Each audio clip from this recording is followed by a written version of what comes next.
तर PYQच्या सिरीजमध्ये आज आपल्याकडे आज मॅट्रिक्सचा एक आणखी क्वेश्चन, ज्यामध्ये आपल्याला म्हटलेलं आहे की आपल्याला अशा व्हॅल्यूज फाइंड करायच्या लॅम्बडा आणि म्यूच्या, ज्यासाठी हे जे तीन इक्वेशन आहे याला एकही सोल्युशन नसलं पाहिजे, किंवा असेल तर युनिक म्हणजे एक सिंगल सोल्युशन असलं पाहिजे, किंवा मेनी सोल्युशन असले पाहिजे. कंडिशन्स खूप सिंपल आहे. आधी आपण या तीन इक्वेशन्सचं मॅट्रिक्स तयार करून घेतो. आपल्याकडे पहिलं मॅट्रिक्स आहे एक ए, जे फक्त बनते कोएफिशियंट्समधून. तर कोएफिशियंट यूज करा. इथे 1 आहे, इथे 2 आहे, इथे 1 आहे. पहिले रोचं कोएफिशियंट 1, 2 आणि 1. दुसऱ्याचं कोएफिशियंट 2, 2 आणि 2, 2, 2 आणि 2. आणि तिसऱ्याचं कोएफिशियंट आहे 3, 4 आणि लॅम्बडा. 3, 4 आणि लॅम्बडा. हा जो आपला मॅट्रिक्स आहे. नंतर एक मॅट्रिक्स आपल्याकडे असते व्हेरिएबल मॅट्रिक्स. तर आपल्याकडे 3 व्हेरिएबल आहे, एक्स, वाय आणि झेड. लक्षात ठेवा 3 व्हेरिएबल आहे. आणि शेवटी डी मॅट्रिक्स, ज्याची व्हॅल्यू आपल्याकडे आहे 8, 13 आणि म्यू. तर क्वेश्चन सॉल्व करायला आपण एक नवीन मॅट्रिक्स तयार करणार आहे, आणि तो मॅट्रिक्स असणार आहे ए ॲडज्युगेट बी. याचा अर्थ काय की आपण दोन मॅट्रिक्सला जोडणार आहे, वेल्ड करणार आहे. कोणते दोन मॅट्रिक्स? ए आणि बी. मॅट्रिक्स एक आहे आपला 1, 2, 1, 2, 2, 2 आणि आहे 3, 4 लॅम्बडा. याला चिपकवलं कसोबत? बी मॅट्रिक्ससोबत. तो आहे 8, 13 आणि म्यू. तर जर आपल्याला या क्वेश्चनला सॉल्व करायचं आहे सोल्युशन किंवा नो सोल्युशनसाठी, तर आपल्याला बेसिकली करायचं आहे की म्हणजे आपल्याला खाली करायचं आहे अप्पर ट्रायंग्युलर मॅट्रिक्स. याचा अर्थ या तिन्ही व्हॅल्यू आपल्याला किती करायच्या आहे? 0 करायच्या. 0 पण कशा करायच्या? एलिमेंटरी ऑपरेशन करून. एलिमेंटरी ऑपरेशन म्हणजे एक तर रोमध्ये रो ॲड करा, किंवा रोमध्ये रो सबट्रॅक्ट करा. ठीक आहे. डायरेक्ट सबट्रॅक्ट नाही केला तरी चालेल, मल्टिप्लाय करून सबट्रॅक्ट करा. उदाहरणार्थ आपण बघू, जसं आता इथे 2 आहे. आता जर 2ला 0 करायचं आहे म्हणजे 1चा डबल करावं लागेल मला. म्हणजे पहिल्या रोचा जर मी डबल केला तर मला 2 भेटणार. तर 2 - 2 किती होणार? 0. तर माझ्याकडे पहिलं ऑपरेशन आलं कोणत्या रोसाठी? दुसऱ्या रोसाठी. तर दुसरी रो कशी बदलणार आहे? R2 मायनस, याच्यामधून काय मायनस करायचं? वरचा डबल. आणि जेव्हा आपण डबल करतो एक सिंगल नंबर डबल नाही होत, पूर्ण रो डबल होणार आहे. सो 2 टाइम्स पहिली रो. आणि सेकंड, बरं आधी आपण याला क्लिअर करून घेऊ. सिम्पल करायचं तर सोपं आहे एकदम, पण आपण इथे व्हॅल्यू पुट करूया. सो ए ॲडज्युगेट बी जर आपल्याला सॉल्व करायचं असेल तर मॅट्रिक्स लिहितो पूर्ण. पहिल्याला चेंज केलेलं नाही बघा, चेंज फक्त आपण R2ला केला आहे. हा 1, 2, 1 आणि हा 8 आहे तसाच आहे. चेंज कशाला केला आहे मग? R2ला. R2ला कसं? 2 मायनस 1चा डबल करा, 1चा डबल किती झाले? 2. 2 मायनस 2चा डबल करा, किती झाले? 4. अजून 2 मायनस 1चा डबल करा, परत किती झाले? 2. आणि हा 13मधून 8चा डबल करा, किती झाले? 16. हे फक्त आपण रो 2ला चेंज केलं, रो 3ला हात लावलेला नाही. आता आपण रो 3ला चेंज करू. रो 3मध्ये काय होणार आहे? याला 3ला 0 करायचं आहे. परत 2 मेथड आहे. यात तुम्ही याच्यात 3 पट करा. 1चा 3 पट किती होते? 3. ओके, आपण तेच यूज करणार आहे. R3ला चेंज करू आपण. R3 minus 3 times R1. पहिले 3 होता, 3मधून 3 × 1 3. ओके, हा 4 होता, 4मधून 3 टाइम्स 2 करा. 3 टाइम्स 2 केले, किती झाले? 6. सॉरी, 3 टाइम्स 2 केले 6. लॅम्बडा आहे. आणि इथे 3 टाइम्स 1 केला तर किती झाले? 3.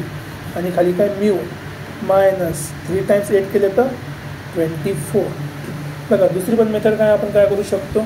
या तिसऱ्या रोमधून या पहिल्या 2 रोची ॲडिशन करा. बघा 1 आणि 2 किती होते? 3. तर 3 - 3 0. 4 - 4 केले तर 0. लॅम्बडा -3 केले तर लॅम्बडा -3. आणि म्यू -13 आणि 8 किती होते? 21. ते पण करू शकतं, त्यात काहीही चुकीचं नाही. ठीक आहे. आता आपण याचं सोल्युशन काढून बघू, किती सिम्पल आहे. आता सो ए ॲडज्युगेट बी. मॅट्रिक्समध्ये करेक्ट और रॉंग कुठली गोष्ट राहत नाही. तुम्ही फक्त ऑपरेशन बरोबर परफॉर्म केले पाहिजे. तुम्ही इथे R2ला चेंज केलं, इथे R3ला चेंज केलं आहे. तुम्ही हे ऑपरेशन यूज केलं, तुम्ही दुसरं पण करू शकता. दुसरं ऑपरेशन काय सांगितलं आहे मी? दुसरं ऑपरेशन सांगितलेलं आहे जर करायचं असेल तर की R3मधून R1 आणि R2ची ॲडिशन सबट्रॅक्ट करायला. जर करायचं असेल तर त्याने पण आन्सर सेम येईल, चुकणार नाही.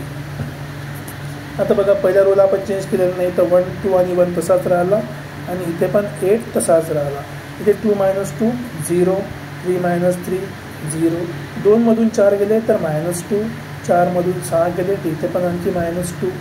2मधून 2 गेले 0. आणि हा लॅम्बडा -3 असाच राहिला. 13मधून 16 गेले तर -3. आणि म्यूमधून 24 सबट्रॅक्ट. बघा झालं का आपलं अप्पर ट्रायंग्युलर? नाही.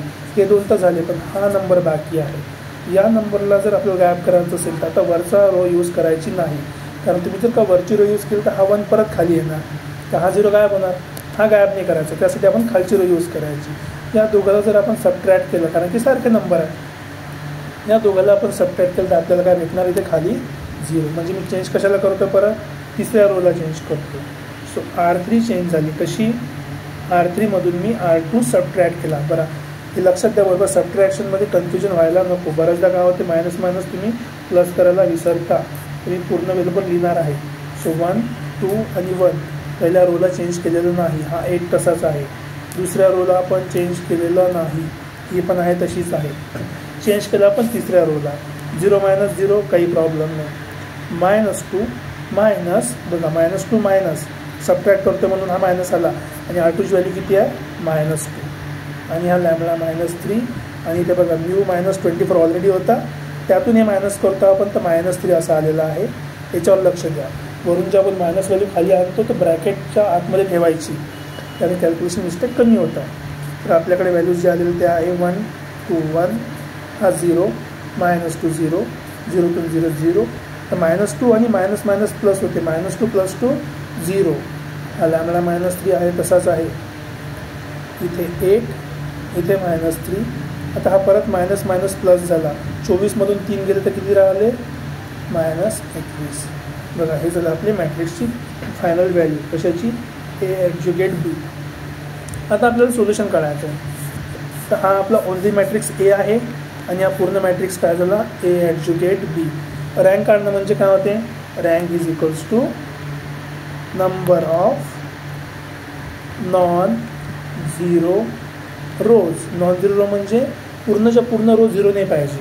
नॉन-झिरो म्हणजे 0 नसलेल्या रोज, पूर्ण रो. बरं, एका रोमध्ये एक जरी नंबर असेल तर त्या रोला आपण नॉन-झिरो रो म्हणत नाही. मग आता पहिल्या केसमध्ये, पहिली केस काय म्हटली आपल्याला? No solution. सोल्युशन नाही पाहिजे. तर तुम्हाला सोल्युशन नाही पाहिजे याचा अर्थ तुमच्या दोन्ही रँक मॅट्रिक्सचा रँक सेम नाही पाहिजे. तर rank of A should not be equal to rank of A given B, किंवा ए ॲडज्युगेट बी. यासाठी सिम्पल काय की ही व्हॅल्यू 0 व्हायला पाहिजे. का बरं? तर ही व्हॅल्यू जर का 0 झाली तर या ए मॅट्रिक्समध्ये ही पूर्ण रो 0 झाली. मग 0 न झालेला किती रो बाकी आहे? 2. याच्या रँक किती झाल्या? 2. आणि हा जर का 0 नाही झाला तर याची रँक किती होणार? 3, कारण की हा पहिलेच 0 झाला आहे. आपण ती लॉजिक यूज करणार आहे. त्यासाठी आपल्याला काय करायचं आहे की लॅम्बडा -3 करायचं आहे 0, आणि सेम टाईमला म्यू -21 0 नाही करायचा आहे. म्हणजे हा 0 झाला आणि हा 0 नाही झाला. बेसिकल तुम्हाला लॅम्बडा काय भेटला? 3, आणि म्यू किती भेटला? Not equal to 21. 21 सोडून तुम्ही कोणती व्हॅल्यू पुट करा, हा 0 होणार नाही. हा 0 झाला नाही म्हणजे या मोठ्या मॅट्रिक्समध्ये किती नॉन-झिरो रोज झाल्या? 3 नॉन-झिरो रो. याची रँक 3, पण हा तर ऑलरेडी 0 झाला आहे. याची रँक किती झाली? 2. तर दोघांची रँक डिफरंट आहे. याची 2 झाली, याची 3, आणि मग याला आपण काय म्हणू शकतो? There is no solution. Second केसमध्ये काय होणार? Unique solution. सेकंड केसमध्ये आपल्याकडे आहे युनिक सोल्युशन. युनिक सोल्युशन कधीही सोल्युशन जर पाहिजे असेल तर मॅट्रिक्सची रँक असली पाहिजे सेम. तर rank of matrix A should be equals to rank of matrix A adjugate B. सोबत आणखी एक गोष्ट असली पाहिजे की युनिकसाठी म्हणजे एकच आन्सर असलं पाहिजे. एक आन्सर कशासाठी? 3 व्हेरिएबलसाठी. याची रँक किती असली पाहिजे? 3. 3 म्हणजेच काय आहे आपले? Number of variable. ही जर रँक 3 पाहिजे असेल तर खूप सिम्पलची गोष्ट आहे.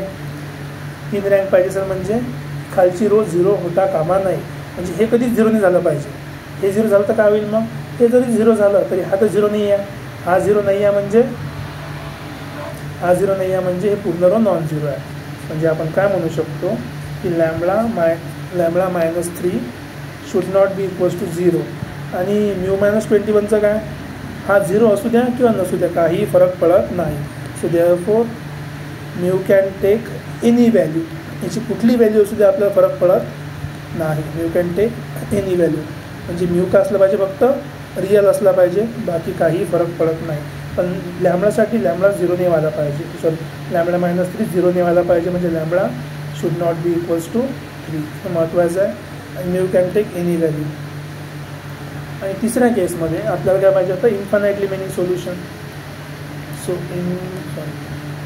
Infinitely many solution. Infinitely many solution केव्हा राहणार आहे, परत सोल्युशनसाठी काय पाहिजे, रँक सारखी पाहिजे. तर दोघांची रँक आपण सेम ठेवली, पण जर नंबर ऑफ व्हेरिएबलच्या बरोबर झाले तर काय होणार, ते सोल्युशन युनिक होते पण युनिक नाही पाहिजे. म्हणजे त्याच्यापेक्षा आपले नंबर ऑफ व्हेरिएबल कमी असले पाहिजे, 3पेक्षा कमी. 3पेक्षा कमी किती होणार, 2 होईल. जर 2 तुम्हाला रँक करायचे असेल याचा अर्थ काय, हे खालची जे रो आहे पूर्णच्या पूर्ण काय करायची आहे, 0 करायची. जर पूर्ण तुम्हाला 0 करायची असेल त्यासाठी आपण काय करणार, लॅम्बडा आणि म्यू. लॅम्बडा -3 पण 0 व्हायला पाहिजे आणि सोबत म्यू -21 पण काय व्हायला पाहिजे, 0. म्हणजे लॅम्बडाची व्हॅल्यू 3 असायला पाहिजे आणि म्यूची व्हॅल्यू असायला पाहिजे 21. या 2 केससाठी आपण म्हणू शकतो की आपल्याकडे इन्फानाइटली मेनी सोल्युशन्स आहेत. बेसिकली इन्फानाइटली मेनी सोल्युशनसाठी लॅम्बडा आणि म्यूची व्हॅल्यू 3 आणि 21.